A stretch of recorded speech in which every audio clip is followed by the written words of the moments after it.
everyone waiting for something resembling the Asylum we know and love to hate, this is the starting line. No more independent social dramas, no more British rom-coms, just pure, corny cheese. And it all starts with this movie, Scarecrow. Not that Scarecrow. Not that Scarecrow. Not that Scarecrow. Not that Scarecrow. Not that Scarecrow. Not that Scarecrow. Okay, I'll spare you. This Scarecrow. This is the first movie the Asylum actually had a hand in producing. So while they've already distributed a few movies before this point, this could be considered the Asylum's actual first movie. I saw the trailer for this movie before I watched it, and it just looked like your regular run-of-the-mill, low-budget supernatural slasher film. Guy gets picked on, something pushes him over the edge, he gets killed, and he comes back in a mystical way and starts killing those who wronged him. We've all seen this formula, so I thought I knew what I was going to get. I switched over to the movie, pushed play, and I don't think I've laughed so hard in a long time.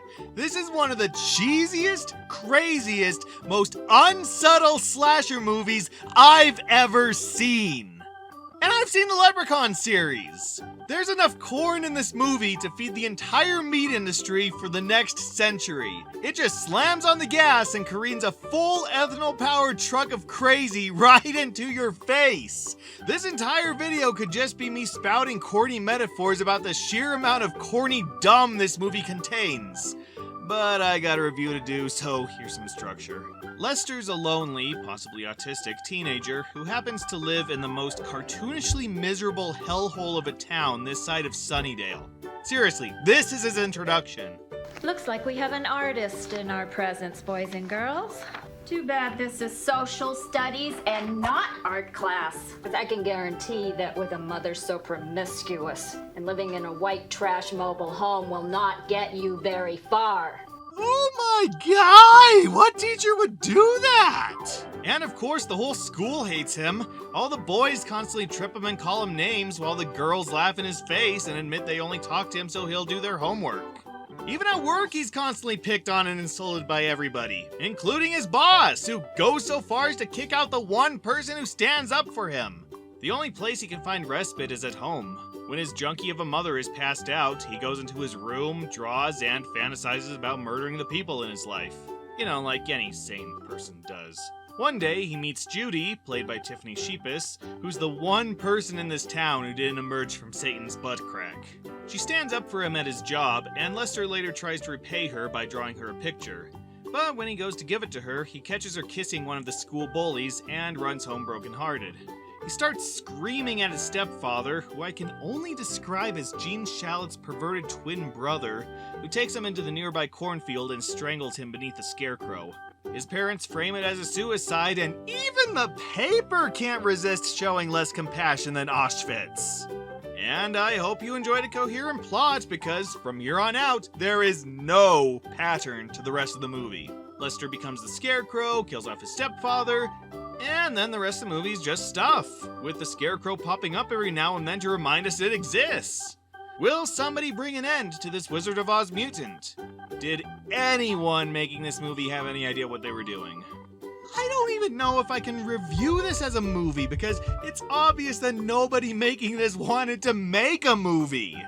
Oh, they wanted to make something. They absolutely wanted to pay tribute to their favorite horror writers, directors, and studios and get it on film, hence the long list of them in the credits. But to make something that could actually be called a movie obviously wasn't in the plan. As such, this isn't as much a movie as it is a series of scenes. They made what they wanted to see, and yeah, that's pretty much it.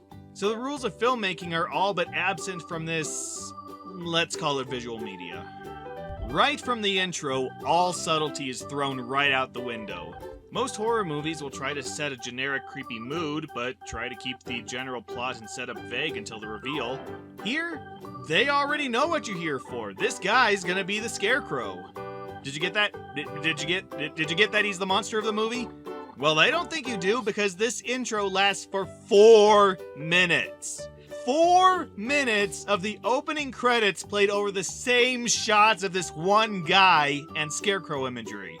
This makes the opening animation for the original Spider-Man movie look subtle. And from there, we're just fed cliches. Oh, I don't mean they do like most other slasher movies and create a thin universe where they try to hide the fact that they have nothing new to show. I mean that's all they show. We get the awkward loser, the bullies, the teasing, the nice girl that the loser falls in love with, the betrayal, and the deadbeat parents, one who ends up killing him, without a single other detail. This is the most to-the-point horror movie I've ever seen. They know it's everything you've seen before, so why try to hide it? They throw every single lazy cliche at the screen so fast, it's like watching 58 different vehicles simultaneously crash into one huge car wreck. And after the intro, the plot just gives up having any kind of structure, and all following scenes feel like they happen in the order they were picked out of a hat. We see the monster, we get the first kill, then the movie puts him back on his post, and he just sits there for a couple scenes like it's trying to gaslight us and we're supposed to forget what we saw? Were these scenes mixed around? Was there a drag and drop problem in Windows Movie Maker? The entire movie is like this! There will be long groups of scenes where nothing happens, then suddenly the Scarecrow shows up and kills people. No build-up, no pacing, just cliche after cliche, then boom, Scarecrow. And if that's not enough, the last 20 minutes are nothing but Scarecrow kill scenes. Again, no reason why he waited this long to start a kill spree, it just happens. And with only 15 minutes to go, we suddenly get his origin story, as well as flashbacks to events from earlier in the movie. Like they seriously thought we forgot the first 20 minutes. It's the most spastic editing I've seen in any movie. And for my UK viewers, yeah, you can take it that way as well. Speaking of the Scarecrow, he is just as gloriously, messily written and all over the place as the rest of the movie. The only way to describe him is if you threw Beetlejuice, Jason Voorhees, and the Toxic Crusader in a blender, then stitched a new character out of all the shreds that haven't been pureed. He is unapologetically every element from every slasher monster ever. He's fast, he's super strong, he has slasher killer teleportation powers, he's completely indestructible, and he spouts the discarded quips from Freddy's nightmares. Yeah, it doesn't just stop at the voice, it's painfully obvious they were going for Freddy Krueger. How's that for a pop quiz, bitch? Now it's time to straighten out your life, bitch. Thanks to you, bitch. Come on, bitch. Can you take it? And if they haven't stuffed this guy full of enough ridiculousness yet, he starts nearly every scene doing an over-elaborate flip into shot. Why? Because the guy playing him is a stuntman and he can. He is every over-the-top slasher cliche in the book, and he makes no sense. What had to happen for this guy? Oh, well, I was just wondering if maybe you might wanna go to the prom with me, Stephanie? To become this guy. You know, you shouldn't watch so much of that TV. It'll rot your head. Look what it did to me. Apparently, being killed was the best thing to happen to him. And he follows absolutely no rules. I thought there was gonna be a monster that only came to life at night and his weakness would be something related to the sun, but nope, here he is killing in broad daylight. You'd think he'd follow the same motivation as Freddy or Jason and get revenge specifically on the people that wronged him or got in his way, but nope. Goodbye, random gravedigger. And while he kills all the boys who mocked him, he leaves the girls alone, who were just as cruel, if not more so, to him. So, you'd think he doesn't kill women. But nope, he goes after his teacher, his mother, and even his girlfriend. So apparently the only rule that applies to him is the one where there are no rules. Well, give the movie credit, that meant I didn't always know where they were going. Probably because they didn't either. It's pointless to go over any of the other characters because there are no other characters. Everyone else is a stereotype of a stereotype. Less a person and more of a living prop placed solely just to be there. And it's probably best that there are no other characters to care about because the acting is abysmal. I'd call the performances wooden, but that would be an insult to the great Treebeard himself. Nearly everyone, from the main actors to the background standees, act like they've never even heard of the concept of emotion before. Just gaze in awe at the stirring performance of Lester after he's discovered his girlfriend cheating on him. Why? Why does it have to be this way? I just want to be like you. You don't care or worry about anything. You are tearing me apart! Scarecrow? Given this is a low-budget horror movie, I'm not surprised at what we got. But what makes the quality stand out even more is all the ad-libbing.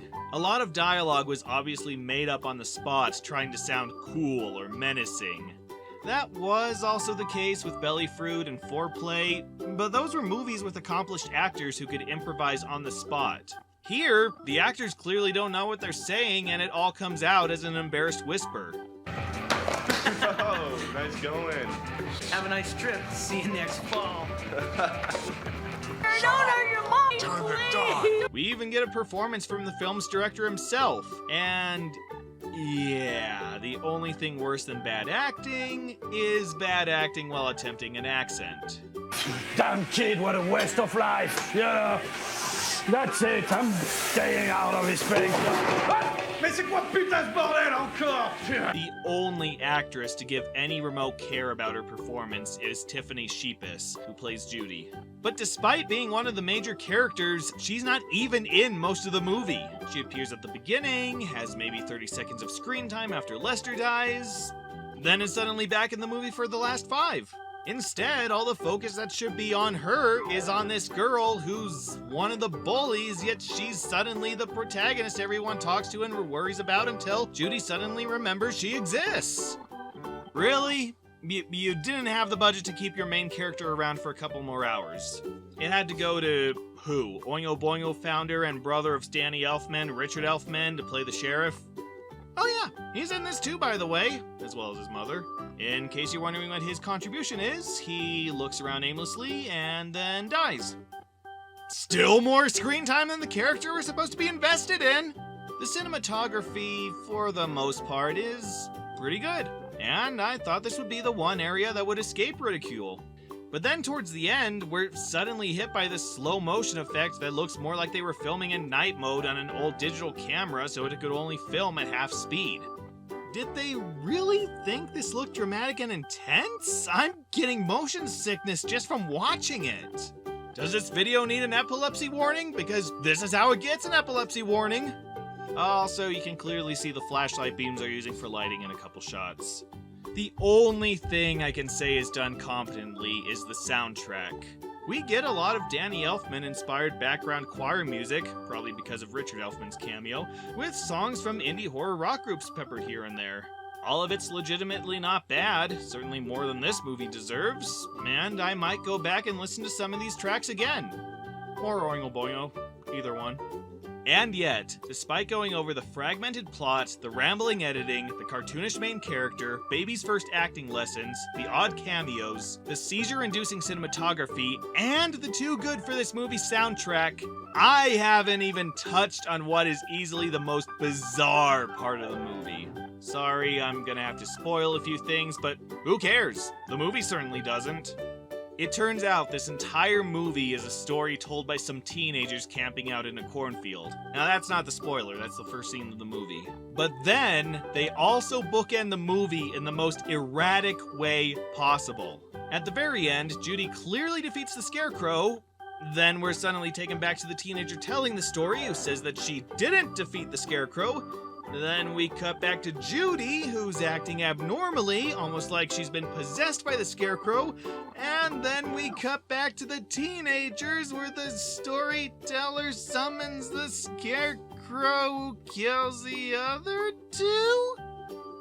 What? What? Yeah, I don't even have words to ask the question. Huh? It's like they had two endings and they decided to use them both, or was one ending a requirement for distribution and they thought they found a workaround?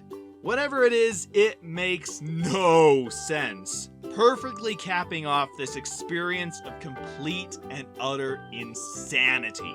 What else can I even say about this movie? It is a disaster. A true train wreck of absolute incompetence. From its story, to its acting, to its outright disregard of any sort of structure or transition, there is nothing here that gives any impression anyone knew what they were doing.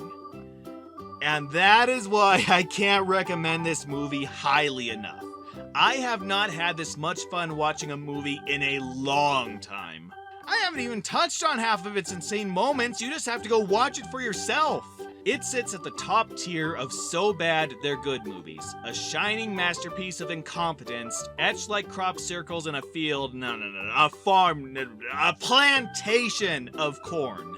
This is a movie that has to be seen to be believed. Find a copy for yourself, gather some friends from a bad horror movie night, and see who crows loudest. Oh, please let the sequel be just as entertaining.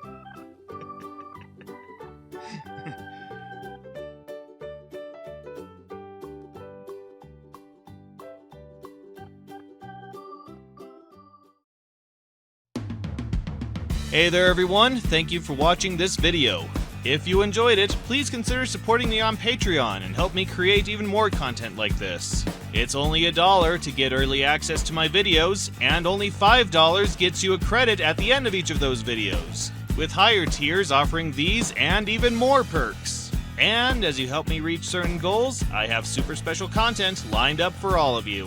Head on over and check out my Patreon today, and I'll see you next time.